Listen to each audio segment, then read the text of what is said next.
நட்பு, அன்பு, மரியாதை, சாப்பாடு, சின்னவங்க பெரியவங்களை வந்து வந்து நீங்கள் நாங்கன்னு தான் பேசுவார்.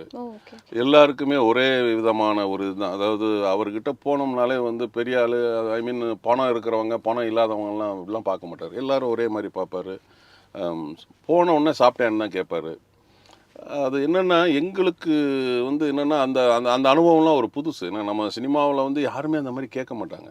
சினிமாவில் வந்து அவங்க வருவாங்க, அவங்க வேலையை பார்த்துட்டு போயிடுவாங்க. ஆனால் இவர் கீழே வரைக்கும் இறங்கி போய் பார்ப்பார்.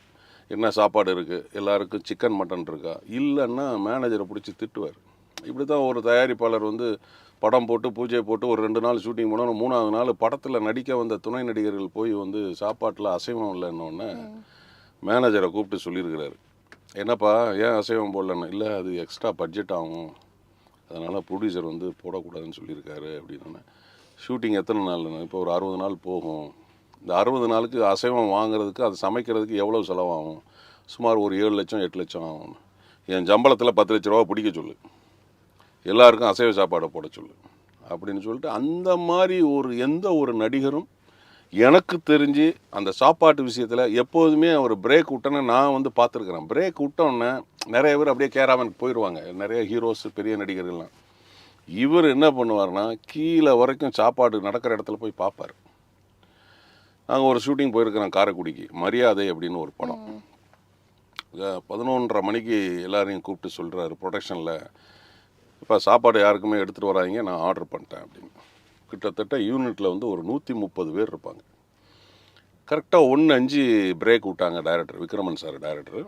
பிரேக் விட்டவொன்னே என்ன பண்ணாருன்னா கம்பெனி காஸ்டியூம்லாம் ரிமூவ் பண்ணிட்டு ஒரு லுங்கி ஒரு பனியன், அவர் கூட அவருடைய அசிஸ்டண்ட்டு டச்சப்பு அவங்க டிரைவர் 5-6 பேர் மற்ற எல்லாரையுமே உட்கார வச்சிட்டார். எல்லோரும் மீனா மேடம், பார்த்திங்கன்னா பெங்களூர் சம்பத் சார் ஆர்டிஸ்ட்டு, அப்புறம் விருமாண்டி சண்முகராஜன் சார், அப்புறம் வந்துட்டு ரமேஷ் கண்ணா சார், நான் ஒரு 7-8 artist, director Vikraman sir, cameraman, அப்புறம் வந்து டெக்னீஷியன், ஆர்டிஸ்ட்டு எல்லாம் 130 பேரை உட்கார வச்சு எல்லாருக்குமே இலை பரிமாறி அவரே சர்வ் பண்ணார்.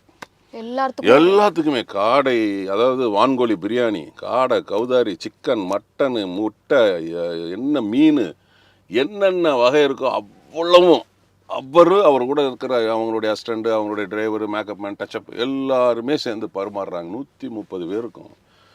அந்த மாதிரி ஒரு நடிகரை என்னுடைய வாழ்க்கையில் நான் சினிமா அனுபவம் 36 வருஷம் ஆகுது, இது வரைக்கும் நான் யாரையுமே பார்த்தது கிடையாது. அதனால தான் அவர் வந்து எங்களுக்கு வந்து என்னென்னா ஒரு தெய்வம் மாதிரி. ஏன்னா சினிமாவிலையும் சரி அரசியலையும் சரி எனக்கு கற்றுக் கொடுத்தது மக்கள்கிட்ட எப்படி பழகணும், கூட நடிக்கிறவங்ககிட்ட, கூட டெக்னீஷியன்கிட்ட எந்த மாதிரி பழகணுங்கிறதெல்லாம் அவர்கிட்ட கற்றுக்கிட்டோம். அதனால தான் நம்ம அவரை விட்டு போகவே மாட்டோம். யூனிட்ல வந்து அவர் சாப்பிட்றது தான் எல்லாருமே சாப்பிடணும் அப்படின்னு சொல்லி அது எல்லா படங்கள்லையுமே எல்லா இதுலையுமே. அதில் வந்து எனக்கு தெரிஞ்சு மனிதன், நாயகன், உழவன் மகன் ஷூட்டிங் போய்கிட்டு இருக்கு ஒரே நேரத்தில். நாயகன் வந்து மிகச்சிறந்த படம், உங்களுக்கே தெரியும். அது வந்து ரெக்கார்டு பிரேக்கு. அங்கேயே வந்து பொட்டணம் தான் போட்டு கொடுப்பாங்க சாப்பாட்டுக்கு, தயிர் சாதமும் தக்காளி சாதமும் கொடுப்பாங்களாம். இங்கே ஏவிஎம்மில் மனிதன், அங்கேயும் அதே மாதிரி தானே.